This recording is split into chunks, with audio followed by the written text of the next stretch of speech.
आओ रे आओ नाटक देखो, आओ रे आओ नाटक देखो, आओ रे आओ नाटक देखो। इस नाटक से क्या होगा, इस नाटक से क्या होगा, इस नाटक से क्या होगा, इस नाटक से क्या होगा।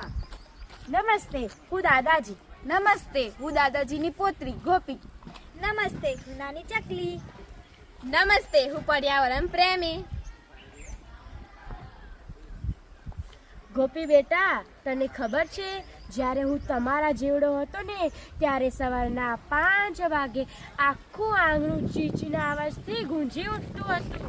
અરે દાદા, અત્યારે તો યુટ્યુબ પર ગમે તે પક્ષીના અવાજ સાંભળવા મળી જાય છે અને આ પક્ષી તો ગાયબ જ થઈ ગયા છે।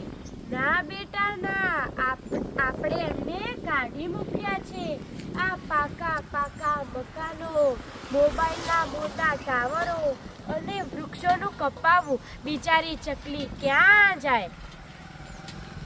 ચી ચી ચી ચી ચી ચી ચી ચી।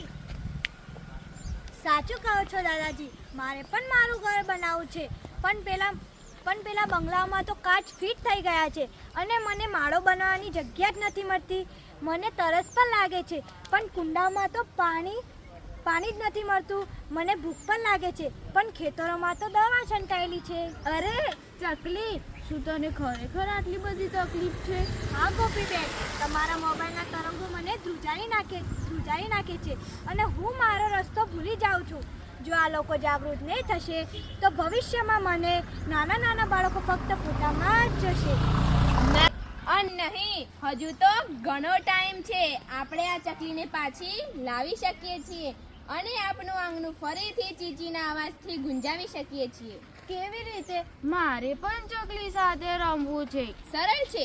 ચકલીને પીવા માટે પાણીના કુંડા ભરીને મૂકો, ચકલીને ખાવા માટે ચબૂતરામાં ચણ નાખો, ખેતરમાં કૃત્રિમ ખાતરની જગ્યાએ કુદરતી ખાતર નાખો, જેથી ચકલી પાછી આવી શકે છે। દાદાજી, આજે હું ચકલી દિવસે પ્રતિજ્ઞા લઉં છું કે હું ચકલી માટે દરરોજ કુંડામાં પાણી મૂકીશ અને તેના માટે ચણ પણ નાખીશ અને તેનામાંથી પૂંઠામાંથી ઘર પણ બનાવીશ। શાબાશ ગોપી બેટા, જો દરેક બાળક એક ચકલીને બચાવશે તો આપણું આંગણું ફરીથી ગુંજી ઉઠશે। ચકલી બચાવ, પર્યાવરણ બચાવ, ચકલી બચાવ, પર્યાવરણ બચાવ।